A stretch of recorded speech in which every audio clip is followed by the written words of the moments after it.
ने घोषणा कर दिया है कि निर्दलीय के रूप में अररिया लोकसभा से चुनाव लड़ेंगे।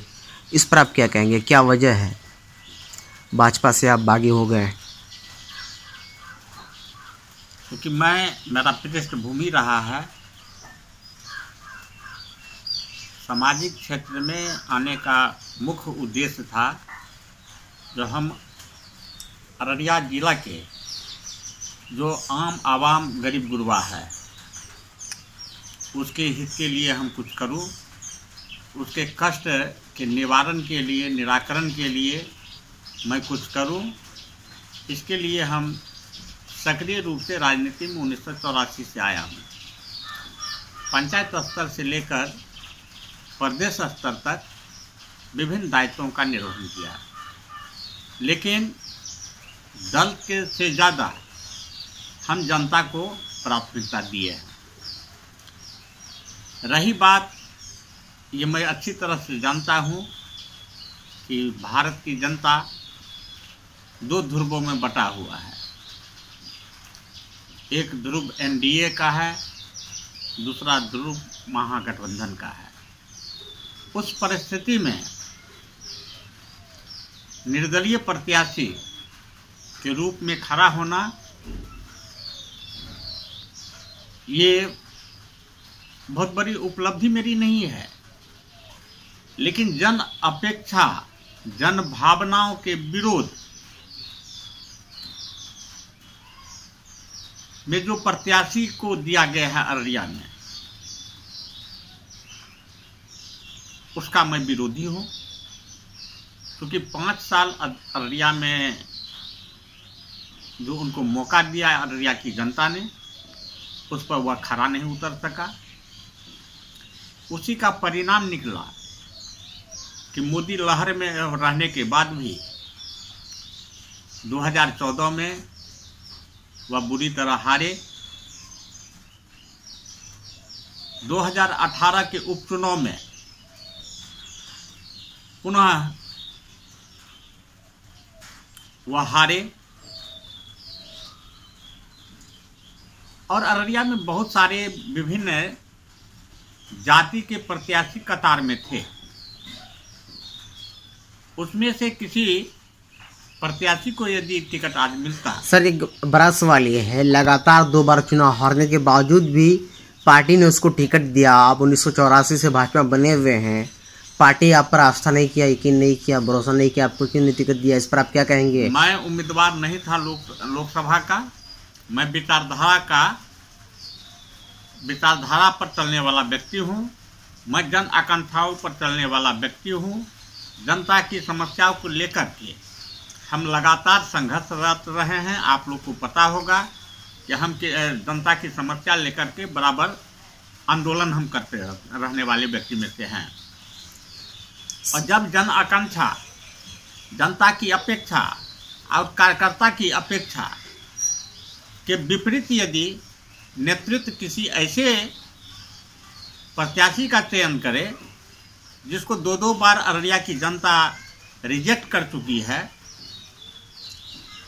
वैसे लोग के खिलाफ मैं अपना नैतिकता समझता हूँ, नैतिक जिम्मेवारी समझता हूँ कि उसके खिलाफ हम चुनाव मैदान में जाएं, ताकि प्रदेश नेतृत्व, केंद्रीय नेतृत्व को यह पता चल सके कि जो लोग पार्टी को सींचने का काम किया, पार्टी को मजबूत करने का काम किया, उनकी भावना का भी कद्र हो। और हम विश्वासघाती नहीं हैं, न मेरा जातीय गुण है विश्वासघात का, न मेरा नाम है जातीय विश्वासघाती के रूप में, न मेरा कर्म है। मैं लगातार अररिया जिला में 20 साल से राजनीति कर रहा हूँ, सक्रिय राजनीति कर रहा हूँ। मेरे ऊपर, मेरे चरित्र के ऊपर किसी तरह का अगर दाग है तो वह आप लोग को पता है। आप लोग के माध्यम से आप लोग सर्वे करवा सकते हैं जनता के बीच में जाकर के, तो बब्बन सिंह किस स्वभाव का। आखिर क्या वजह है सर, 1984 से लगातार भाजपा में बने रहने के बावजूद भी टिकट नहीं दिया आप पर? इस पर आप क्या कहेंगे? मुझे टिकट नहीं मिला, इसका हम कभी भी दोषी नहीं देता हूँ। दोष मैं पार्टी को कभी नहीं दिया।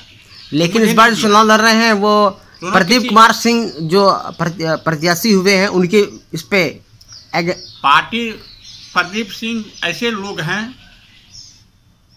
जो संगठन और पार्टी दोनों की विचारधारा को खंडित करने का लगातार काम किए हैं।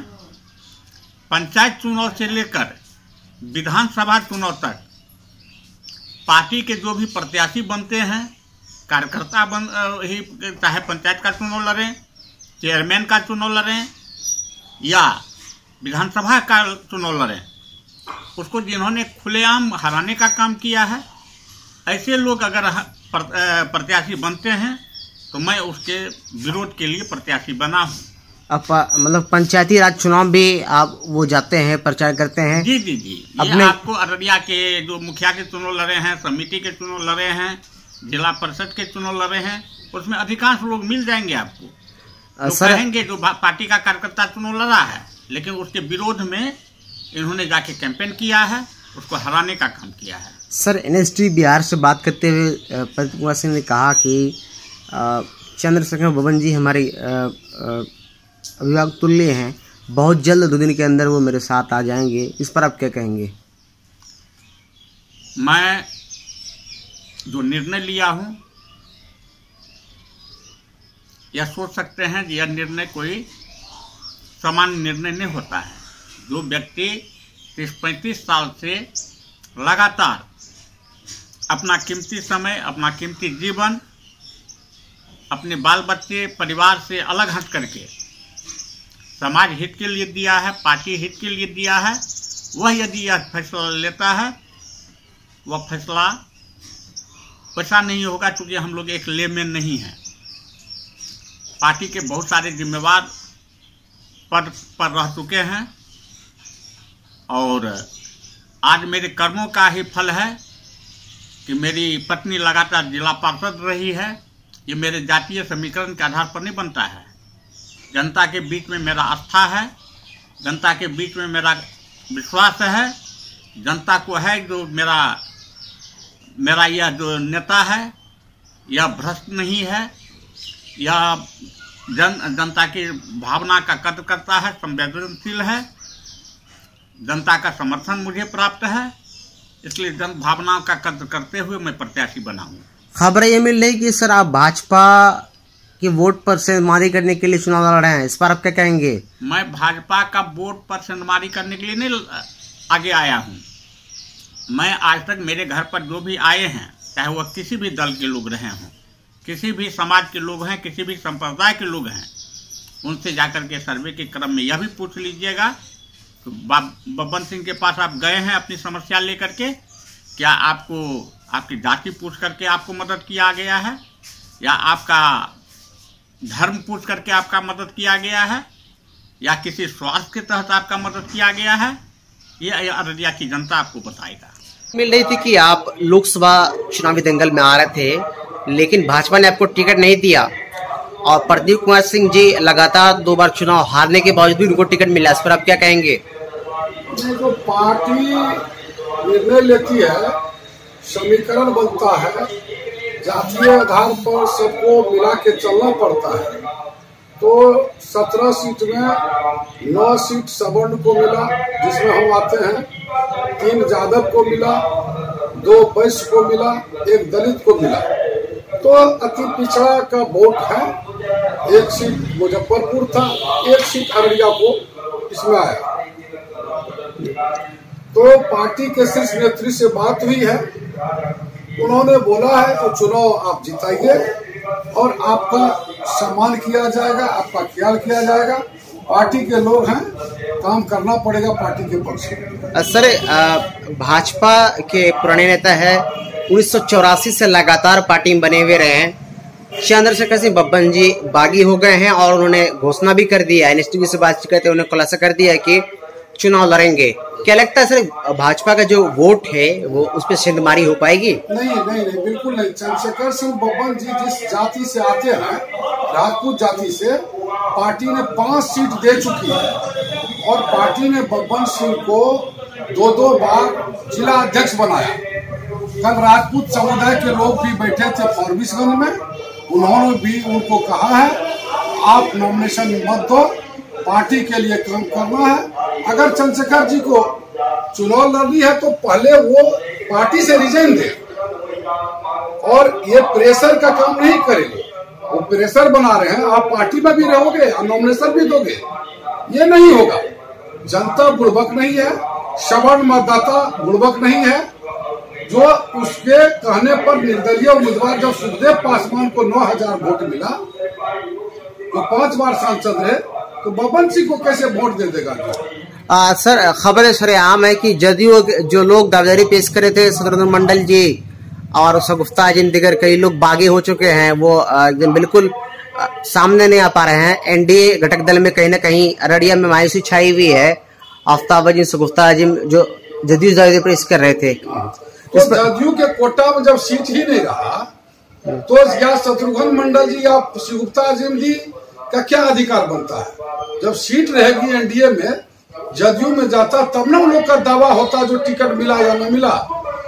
आज गठबंधन में जब शाहनवाज जी जैसे शख्सियत का टिकट नहीं हुआ, क्योंकि जदयू में सीट चला गया, उनको टिकट नहीं मिला, उसके सामने क्या शत्रुघ्न जी, क्या शगुफ्ता जी, क्या अजय झा जी, क्या बब्बन जी कहेंगे? लेकिन सर कम से कम तो इतना होना चाहिए, टिकट मिलने के बाद उनके स्वागत के लिए जाना चाहिए, मिठाई खिलानी चाहिए प्रदीप कुमार सिंह को। ये भी देखने को नहीं मिला, कोई भी जदयू नेता नहीं गए उनके आवास पर। नहीं, सारे लोग संपर्क में हैं। आपको मैं बता देना चाहता हूं, पार्टी का नॉमिनेशन होगा, एनडीए घटक दल के सारे सम्मानित नेतागण, कार्यकर्तागण एक साथ बैठेंगे, सारे आपको नजर आएंगे, नॉमिनेशन में साथ होंगे और पार्टी के लिए काम करेंगे और जिताएंगे। आप तो अभी देख रहे हो दरभंगा सीट में क्या हो रहा है। आरजेडी ने अब्दुल बारिक सिद्दीकी को घोषणा कर दिया है, कांग्रेस का रहा कि नहीं हम लड़ेंगे चुनाव। तो अभी ये टिकट के दौर में ऐसा हर पार्टी में होता है, लेकिन समय आने पर नॉमिनेशन के बाद झूठे हुए को पहुंचना है, मनाना है, ये सब कार्यक्रम 2-4 दिन में आपको सब सीन आ जाएगा। कोई नाराज नहीं, एनडीए एकजुट है। और मैं आपको बता देना चाहता हूँ 36 सीट मिनिमम लेगा 40 में एनडीए। सर क्या लगता है कि इस बार जो भाजपा 2 खेमे में बैठ चुकी है, नारायण झा दिगर कई लोग नजर नहीं आ रहे हैं अभी? आप सुन लो, 4,47,000 वोट मिला था। अगर नाराज होते तो 447 कैसे वोट आ जाता? अगर जोकी हाट में अररिया में बोगस में होता तो पार्टी हारती क्या? इस बार पार्टी सजग है, एक भी बोगस वोट नहीं होने के लिए दिया गया। नारायण जी पार्टी में है तो पार्टी का काम करना चाहिए और पार्टी का काम हमको लगता है वो करेंगे। वरिष्ठ नेता है, पार्टी के लिए काम करेंगे। अपने पार्टी की जीत के लिए कितना आश्वस्त, किस फीसदी, कहां तक कहेंगे कि चुनाव जीत रहे हैं आपके प्रदीप कुमार सिंह? ये 200% यहाँ से फाइनल टच है। आपको यहाँ से भाजपा और एनडीए को उम्मीदवार जीतेगी।